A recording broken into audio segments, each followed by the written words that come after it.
آج ہم ڈسکس کریں گے کہ بینکنگ کورس میں جو ریکوریز ہوتی ہیں بینکس کی، اور جو پرسنز انوالو ہوتے ہیں ڈفرینٹ ٹرانزیکشن میں، مارگیج، پلیج ایکسیٹرا، اس میں جو ریکوریز کا پروسیجر ہے وہ کیا ہے.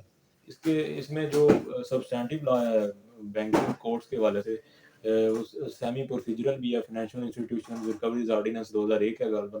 اس میں سارا پروسیجر دیا گیا ہے. اس میں ایگزیکیوشن کا بھی ہے، ایک سیکشن 19 ہے. اس میں سب سے پہلے جو فائنینشیل انسٹیٹیوشنز کی جو ڈیفینیشن ہے، اس میں بینکس بھی آتے ہیں اور ڈفرینٹ اور بھی انسٹیٹیوشنز آتے ہیں جو قرضے وغیرہ دیتے ہیں.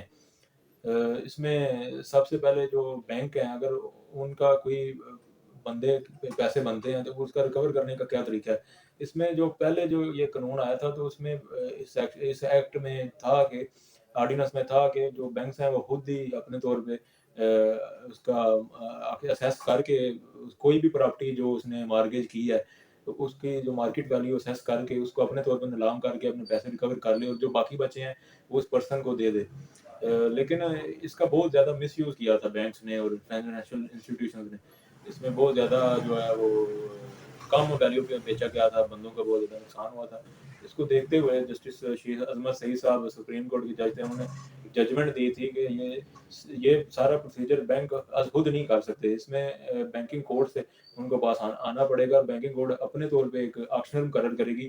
وہ کوئی وکیل ہو سکتا ہے، 90% اس میں وکیل بھی ہوتے ہیں. کئی دفعہ ریونیو آفیسرز کو بھی وہ مقرر کر دیتے ہیں کہ کسی پراپرٹی کو وہ پراپرلی اسیس کریں، اس کی مارکیٹ ویلیو دیکھیں، اس کو آکشن کریں، نیلام کریں، اور اس کو بیچ کے جو بینکس کے پیسے بنتے ہیں وہ ان کو دے دیں اور باقی بندے کو واپس کر دیں. اس میں اور بھی ایک پروسیجر ہے کہ جو بینکنگ کورٹ میں جو کوئی بھی کیس ہم فائل کرتے ہیں تو اس میں یہ نہیں ہے کہ دعویٰ جواب دعویٰ اس کے بعد چاہتے ہیں. اس میں ہمیں leave to defend and appeal file کرنا پڑتی ہے.